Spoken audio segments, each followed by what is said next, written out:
they had good intentions and they was going. Anyone who goes and commits that sort of crime has got to be gangbusters. In the plan, they would pull off the biggest robbery of all time and then vanish in a speedboat. The most beautiful diamond I'd ever seen. Unbelievably symmetrical, full of fire. This is a unique stone. I mean, it's like if you stole the Mona Lisa, that might be worth 200 million. No one's going to give you 25 quid for it, because what can you do with it?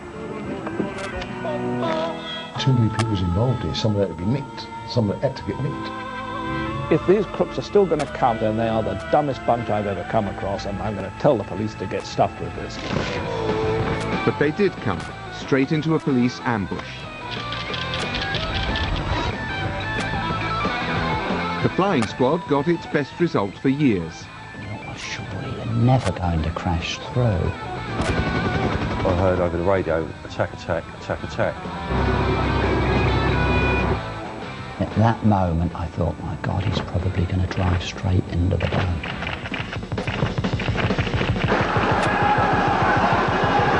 And as we were screaming down the road towards the dome, I was told there's a raid on the dome. The thieves are trying to steal the Millennium Jewels.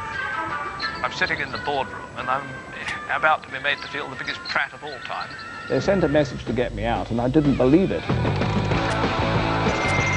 The cops put it down to intelligence-led policing. The robbers call it a cunning setup. A black group came down the side and then just shouted out, arm police, hand still, hand still.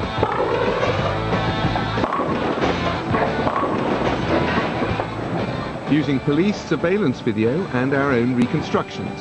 This is the story of the gang that got caught 12 inches from payday. One of the arrested guys was asked by the police officers, did you really think you'd get away with this? And he said, well, at least we had the balls to try.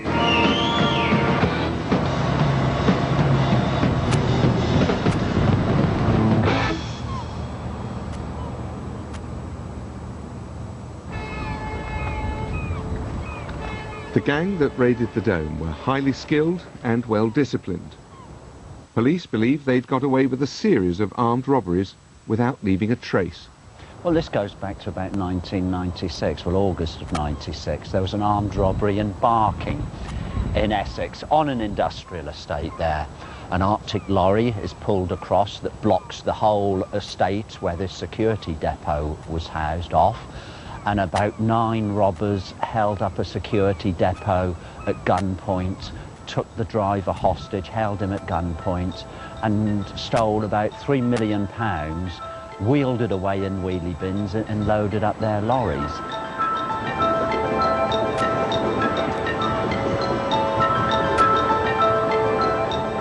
The gang escaped with the money, but police began picking up whispers from informants. The flying squad's financial intelligence analysts were already tracking the gang's unexplained wealth. From nowhere there were trips on Concorde and a £500,000 house in Kent. It's my belief at that time they were financing other armed robberies, quite violent armed robberies at that, and I believe they've netted round about £15 million. 15 million? £15 million. I mean, these are no amateurs. They're skillful at manipulation. Every means, you know, deceit is their game. Millennium 106.8 FM. Robbers have narrowly failed in a £10 million security van heist in South London. The armed gang blocked the main road near Battersea Dogs Home in Nine Elms, but they aborted the raid at the last moment, blew up their vehicles and escaped on the River Thames.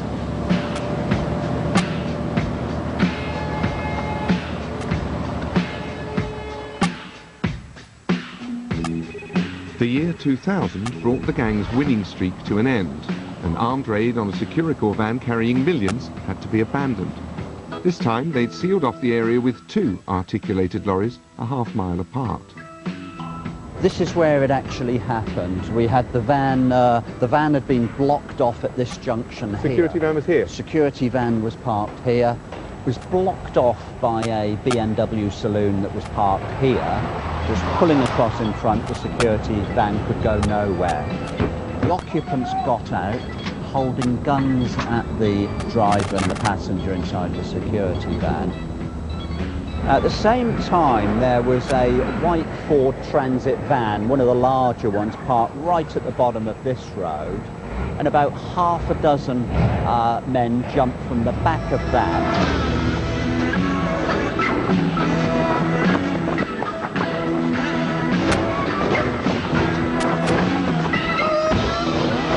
As they set about the security van with disc cutters, a lorry fitted with a massive iron spike was supposed to ram through the back doors.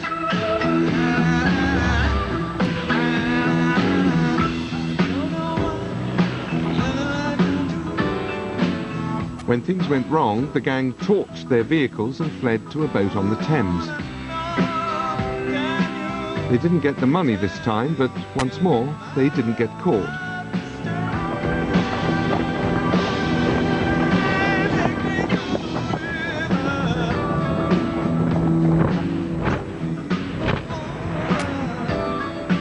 To me, it had all the hallmarks of a very professional team, a very determined team, and I knew it was only a matter of time before they would strike again.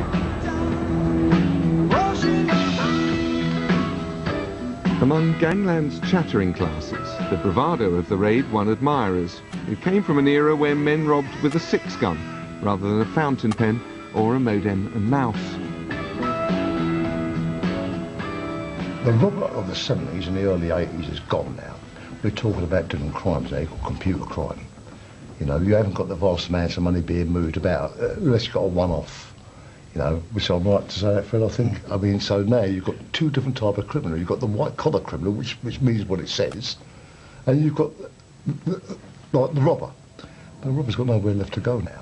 There's hardly any people about. People there don't commit them type of robberies. Another dying industry. Well, it is yes, it is a dying industry, you're right.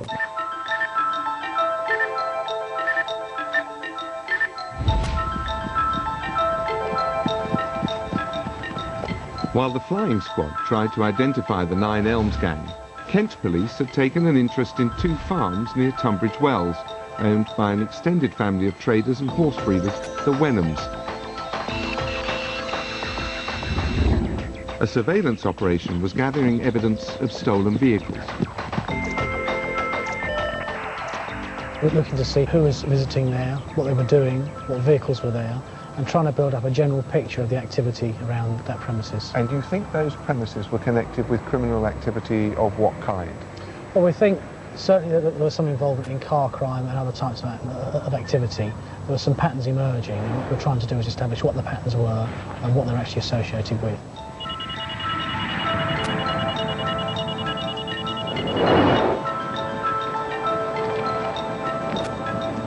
Police surveillance at the Wenhams' properties went on quietly for months. In early July 2000, it took an unexpected turn. An armed raid at an industrial estate in Aylesford near Maidstone was to lead police back to the Wenhams' farms.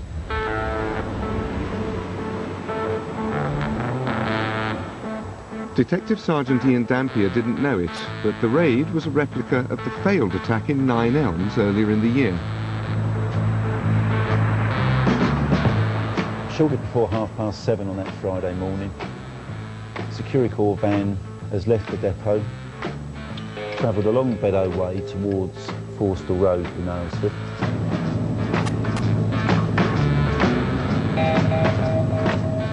At some point along Beddoe Way, a blue transit van has placed itself in front of the Securicor vehicle. It's then slowed and forced the vehicle to stop very close to the junction with Forstall Road. We believe then that the air brakes on the Securicor lorry have been cut. So someone went underneath? Yes, yeah. Cut the brakes, and in effect they've disabled the vehicle. The vehicle came to a grinding halt and stopped.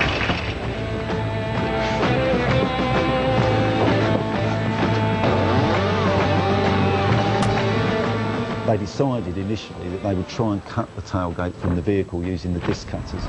The best will in the world, it's going to take them a considerable time to actually get through there.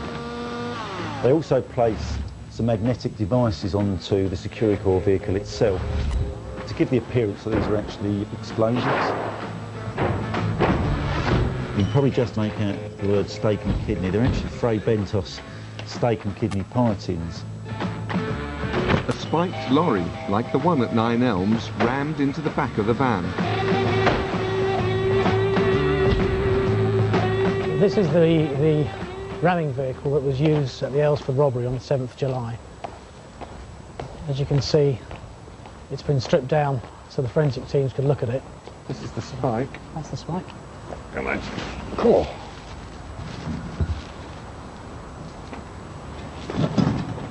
Right. As you can see, in 3 parts, mounted on the plate.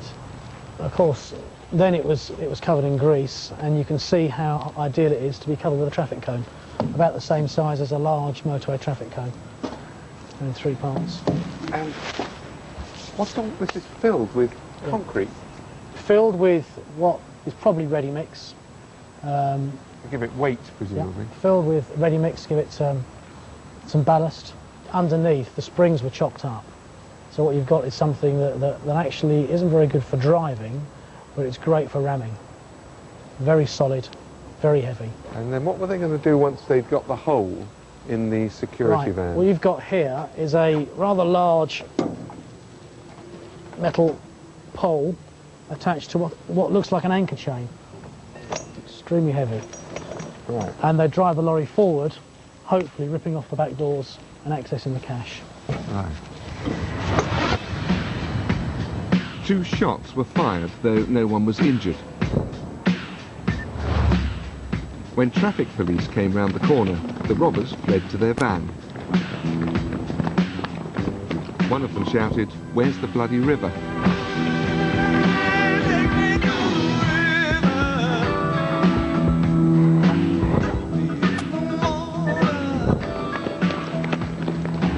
This is what we call the bridge.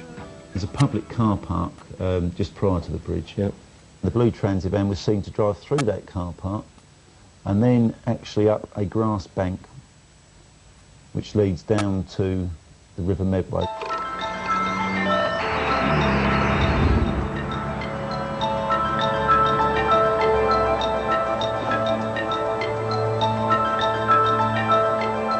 The gang's speedboat was moored under the bridge, and they headed off up the river, abandoning the blue transit. Every day around the same time, about 7:30, I'd walk my dog Dig along this towpath before I went to work. And what did you see and hear that day? Well, briefly I heard the noise of a large engine. I wasn't sure what it was, but when I turned to my right just here, and it was level with me, it's quite obvious it was a speedboat going at some speed. How big? It was about a 25-foot sort of day cruiser with the hood up. And moving at roughly what? I'd say around 25 to 30 miles an hour. Is that fast for this river? I'd say quite dangerously fast. One of the things we do is we contact forces immediately after this type of offence. We look at the MO and try and identify if there's been a similar MO anywhere. And almost within minutes, I was told there'd been one at Nine Elms in February of that year. Around here, you've got Gertie Mark II. Of course, Gertie Mark I, I'd suggest, was that used at Nine Elms. And directly above that, we've got the words "persistent, aren't we?" on one of the girders in here.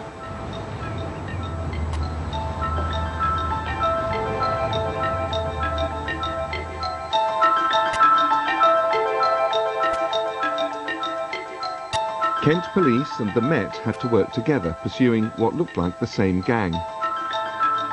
But who were they? Police feared they would soon strike again. Having done 2 and not been successful, this is a highly organised team, well planned, and invested time, effort and money in these offences and actually got nothing. So we did feel there was a good chance they'd go for a subsequent offence. Police linked the spiked lorry back to the farms and Lee Wenham, one of the family. In addition, a van abandoned at Aylesford held a clue pointing to a notorious London armed robber. Inside that Nissan van, you can see there's a black bucket. On that bucket, we found the fingerprints of a man known as Terry Millman. We also found Millman's fingerprints at various other locations. with vehicles that were connected with the arson robbery.